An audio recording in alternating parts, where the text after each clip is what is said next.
순간 소문과 추측으로만 소비되던 관계를 일거의 다른 차원으로 끌어올렸다. 중국 연예계 역사에서 전례를 찾기 어려운 이 발언은 개인의 연애 고백을 넘어 정체성의 선택이자 커리어의 재정에, 더 나아가 산업 구조에 대한 도전으로 읽혔다. 무엇보다 이 말이 갖는 파장은 연예 뉴스의 범주를 벗어나 사회적 사건으로 확장되었다는 데 있다. 4년간의 침묵 끝에 나온 공개 발언이었기에 그 무게는 더 컸다.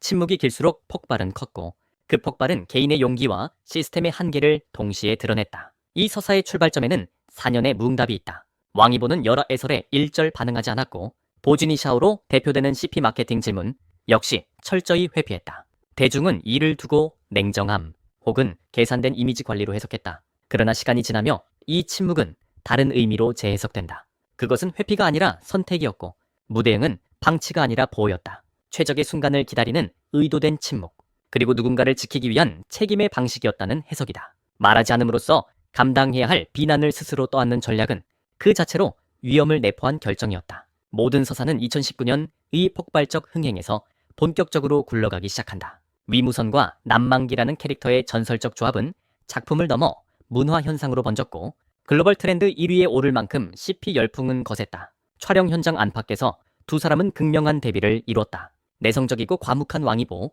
관계 중심적이고 따뜻한 샤오잔. 샤오잔의 지속적인 접근과 대화가 얼어붙은 공기를 풀어냈고 대사 없이도 전달되는 감정 교류는 화면을 넘어 관객에게 각인됐다. 그 교차점에서 연기는 점차 설명을 필요로 하지 않는 감정의 언어가 되었다. 연기가 끝난 뒤 시작된 것은 진짜 감정이라는 서사다. 종영날의 이별 장면은 단순한 작별 이상의 불안을 남겼다. 왕이보의 공허와 불면은 서사 속에서 반복적으로 강조된다. 3일 연속 잠들지 못한 밤, 그리고 처음으로 건넨 사적인 연락. 거긴 춥지 않아? 내가 가고 싶어. 카메라 없는 첫 밤은 배우가 아닌 인간으로 서로를 마주한 시간으로 묘사된다. 그 순간은 각본도 편집도 없는 자리에서 관계의 성격이 바뀌는 전환점으로 기능한다. 그러나 숨겨진 사랑에는 대가가 따른다. 공개될 수 없는 관계는 일상의 모든 선택을 위험으로 만든다. 손을 잡고 걷는 일조차 불가능하고 외식 여행 사진 한 장이 곧 여론의 폭발로 이어질 수 있다. 동반 노출은 즉시 해석과 추궁의 대상이 된다.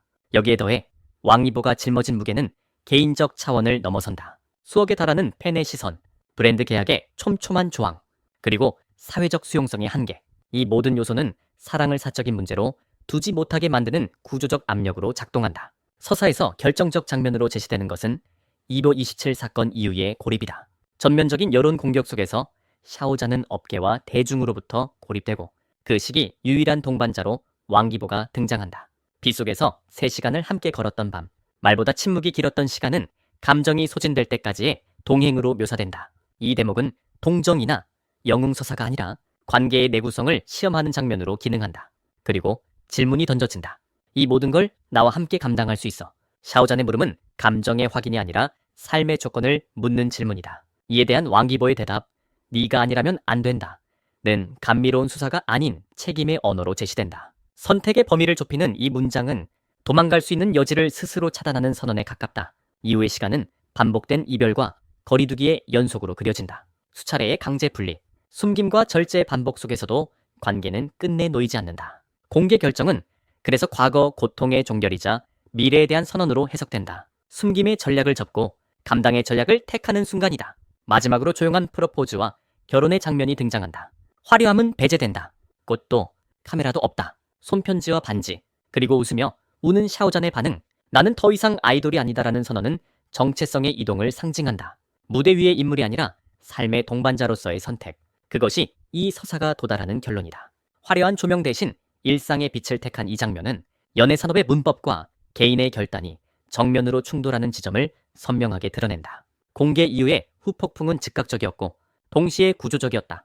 발표 직후 웨이보 서버는 3차례나 마비되었고 관련 키워드는 96시간 연속 실시간 검색어 상위를 점령했다. 단순한 화제성을 넘어 시스템의 과부하를 불러온 이 반응은 이 사건이 개인의 선택을 넘어 산업 전반에 충격을 주었음을 보여준다.